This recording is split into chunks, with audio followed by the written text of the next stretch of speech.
Ce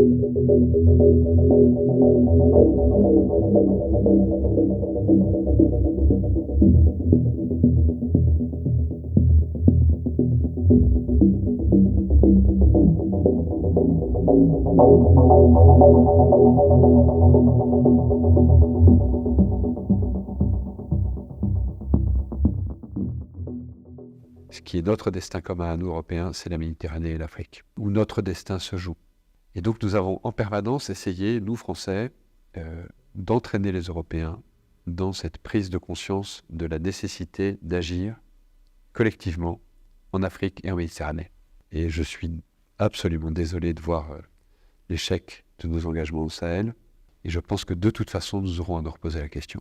Parce que nous ne pouvons pas imaginer avoir à nos portes un continent entier qui est en train de s'enfoncer dans la destruction des appareils de gouvernement et des États, s'enfonce dans une forme de chaos, de guerre civile dans beaucoup de pays et de plus en plus de pays, dans des difficultés qui sont liées aux évolutions climatiques, qui sont encore plus dramatiques sur des populations vulnérables comme les populations africaines. En plus, un continent qui va connaître une explosion démographique comme aucun continent n'en a jamais connu. Et donc imaginez que ça se passe là, dans les 10-20 ans qui viennent, et que ça n'aura pas de conséquences sur l'Europe, parce que nous vivons dans une sorte de bulle protégée par je ne sais quoi d'ailleurs, c'est tout simplement inconscient. Et donc je pense que cet intérêt commun-là devrait un jour faire que l'Europe se décidera à agir comme une entité politique qui ira défendre elle-même ses intérêts, y compris par le moyen de l'engagement de ses armées. Je suis persuadé que dans quelques années, je ne sais pas si c'est 10 ans ou moins ou plus, nous aurons l'obligation de retourner aider ces pays africains. Ça n'est pas la Chine, la Russie et Wagner qui vont apporter des solutions durables aux très grandes difficultés que connaissent ces pays africains et leur population. Voilà.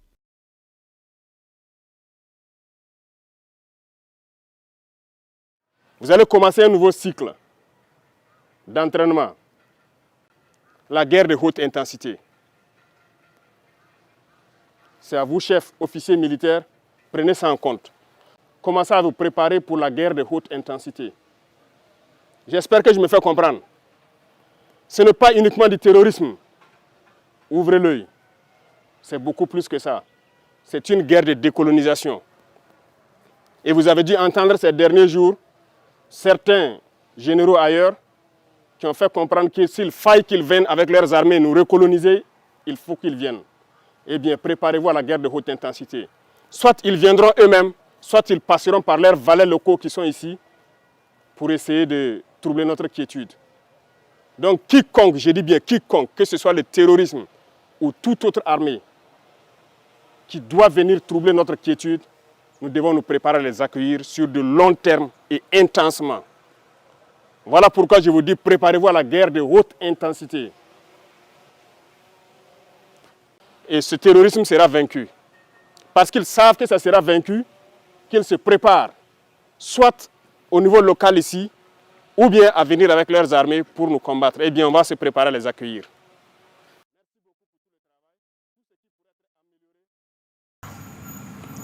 Alors, quelle appréciation vous faites des récents propos tenus par le général français Lecointre? Oui, nous avons suivi. Et